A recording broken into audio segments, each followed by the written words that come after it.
Alors, il y a deux éléments dans votre question. Il y a d'une part les signes convictionnels, je vais y revenir, et d'autre part, il y a cette question plus générale du vivre ensemble. Nous sommes dans une ville, Bruxelles, dans une ville-région, qui est une véritable Babel, en réalité, en termes de diversité. Je pense qu'il y a peu de villes au monde qui connaissent une telle diversité d'origine, avec, bien sûr, des grandes populations qui viennent d'Afrique du Nord, de Turquie, mais aussi des grandes populations européennes. Et puis, de plus en plus, on voit arriver maintenant des personnes d'Europe centrale, voire des Chinois, des Japonais, toute une série de personnes comme celle-là.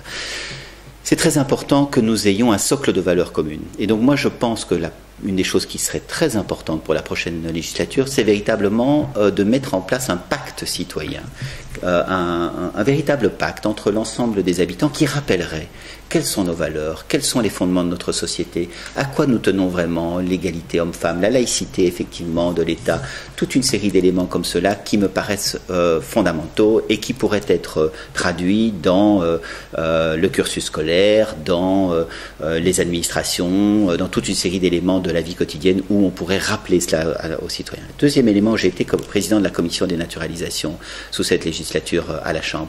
Et j'ai vu à quel point c'était un acte purement administratif. On donnait à un moment donné, sur base d'une série de critères relativement objectifs et de plus en plus sérieux, la nationalité belge à des ressortissants étrangers.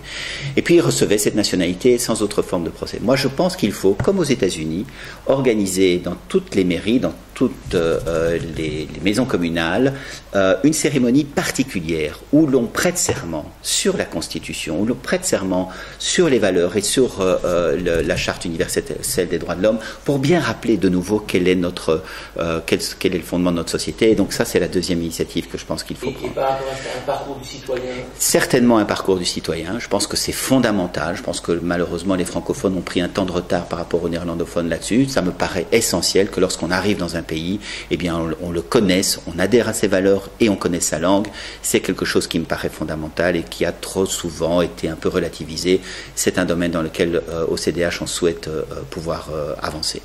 Alors, sur la question des signes convictionnels, nous sommes partisans que, en tout cas, pour tout ce qui est des fonctions, ce qu'on appelle les fonctions régaliennes, police, justice, armée, etc., il n'y ait absolument aucune tolérance en matière de signes convictionnels. Pour tout ce qui est contact avec le public, il n'y ait absolument aucune tolérance en matière de signes convictionnels. Et puis, bon, pour ce qui est d'autres fonctions, peut-être de nettoyage ou autre, moi, a priori, c'est quelque chose que nous souhaiterions mettre en débat. Nous ne sommes ni opposés ni favorables, mais nous souhaitons que dans ce domaine-là, on puisse avoir un débat pour voir s'il y a lieu là aussi de pouvoir de légiférer. Et quand souvent on vous fait remarquer qu'au Parlement bruxellois, il y a la seule députée qui porte un signe convictionnel ostentatoire, à savoir un voile religieux, une Rose d'Émir, qu'est-ce que vous répondez dans ces cas-là? Mais écoutez, un Parlement, c'est par définition des élus qui représentent à un moment donné une population. Alors, voilà, on ne peut pas l'empêcher. D'ailleurs, ceux qui, à un moment donné, ont dit on va l'interdire, ce serait contraire à la Constitution.